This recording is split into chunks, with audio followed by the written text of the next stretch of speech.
এইভাবেই আসলে আমি ডে বাই ডে খুবই ভালোবাসা পাচ্ছি এবং দর্শক আসলে ডে বাই ডে আমাদের প্রচুর দর্শক বাড়ছে এবং ডে বাই ডে প্রচুর প্রশংসা পাচ্ছি।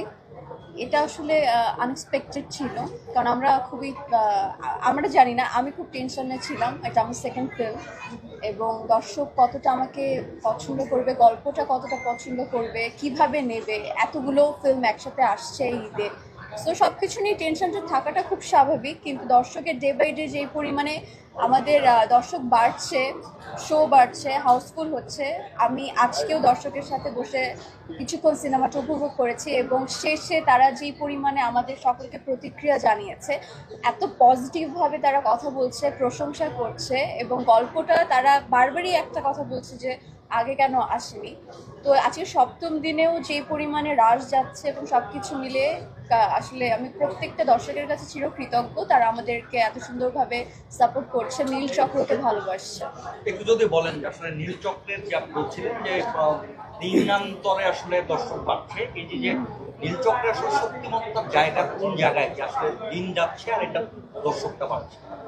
আমার কাছে মনে হয় আমাদের গল্পটা এতটা স্ট্রং যে দর্শকরা খুব ইজিলি এটা কানেক্ট করতে পারছে। চারপাশে আমাদের প্রতিনিয়ত যা হচ্ছে ঘটছে আমাদের ভাই বোনদের সাথে, আমাদের বন্ধু বান্ধবের সাথে, পরিবারের সাথে, সেটা একদম আমাদের গল্পেটা ফুটানো হয়েছে। মিঠু ভাই তার জন্য যথেষ্ট, অ্যাজ এ ডিরেক্টর হিসাবে যতটুকু কষ্ট করার, সে গল্পটা সুন্দর করে ফুটিয়ে তোলার চেষ্টা করেছে এবং দর্শক এটাই আসলে বলছে যে গল্পটা এত দিন কেন আসেনি।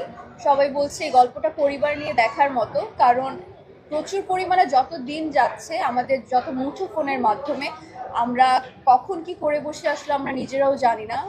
ছেলে মেয়েরা যারা school going, college, varsity going, সবাই মোস্ট অফ দ্য পিপল হয়তো আমরা ওই পর্যন্ত আমাদের পৌঁছাতে পারছে না, যে যারা সাইবার বুলিং এর মাধ্যমে শিকার হচ্ছে এবং যারা নানানভাবে সোশ্যাল মিডিয়াতে হ্যারাসমেন্ট হচ্ছে, যারা অল্পের মধ্যে অনেক ফেম চাচ্ছে।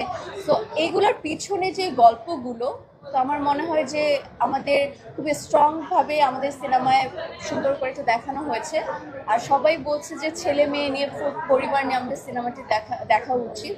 তো এইভাবেই আসলে আমি ডে বাই ডে খুবই ভালোবাসা পাচ্ছি এবং দর্শকের প্রতিক্রিয়াও পাচ্ছি।